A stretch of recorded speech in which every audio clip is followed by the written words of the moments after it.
Still rolling. Welcome to Uncut. John, can you tell me a little bit about who takes this survey? The CERP Freshman Survey is completed by students all across the country who are entering four-year colleges and universities for the first time. This year's the 47th administration of the CERP Freshman Survey, and about 300,000 students completed the survey at about 300 institutions. The report leads off with the impact of the recession on students. Can you tell us a little bit about that?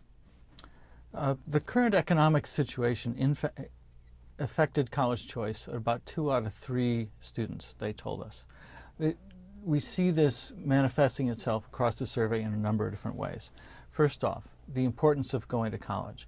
88% tell us that they went to college in order to get a better job. That's at an all-time high. 75% tell us that they're going to college in order to make more money. That's at an all-time high. If we look at personal goals, 81% tell us that a personal goal of theirs is to be very well off financially. That's at an all-time high. If we look at the important reasons why students tell us that they chose the college that they're attending, 43% cite cost. That's at an all-time high. 13% tell us that they couldn't afford their first choice college. That's at an all-time high. 10% tell us that they weren't offered aid at their first choice college. That's at an all-time high. What's not at an all-time high is the percentage of students who are attending their first choice college, 59%, as opposed to in the 70s and 80% back in the 1970s and 1980s. So 59% now are attending their first choice college, but 77% were accepted at their first choice college. There's obviously a gap there between those who are accepted and those who are attending. When we look at the reasons why, it's almost always economics. You also have some new information about graduation rates. Yes, for the first time we asked students about how many years they thought it would take them to graduate from the college that they just attended. 84% told us that they thought it would take 4 years to graduate. Unfortunately, that's just not the case. If we look at national statistics, only about 40% of those students are going to graduate from the college that they just entered in 4 years. Many are going to take an additional year to graduate, and many are just not going to graduate from that college. Given the fact that we know that economics are important to the incoming students, and the fact that many of them will need a 5th year to graduate, it's incredibly important for them to know the graduation rate at the colleges that they are applying to, because an additional year of college is a significant outlay of expense. Are there other ways you see economics factoring in?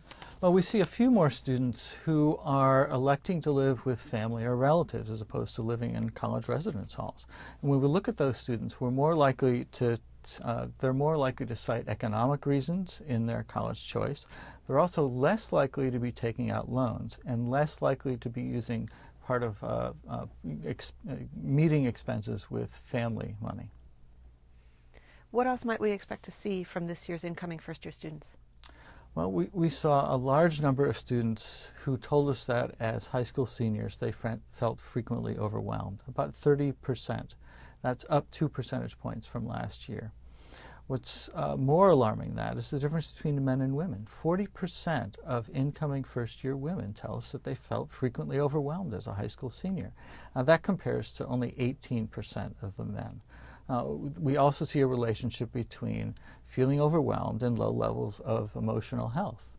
Why that's important is these students are going to be getting involved in activities when they get to college. The ones who are frequently overwhelmed tell us that they already are planning to be more involved when they get to college. Now, what they do will depend on whether they continue to feel overwhelmed or they get involved in activities that seek to reduce that feeling of overwhelmed.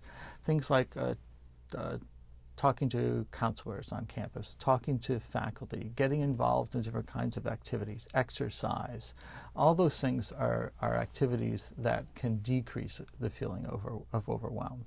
And for institutions to know this information going in helps the faculty and administrators at the institution to point students towards resources that can help them to balance.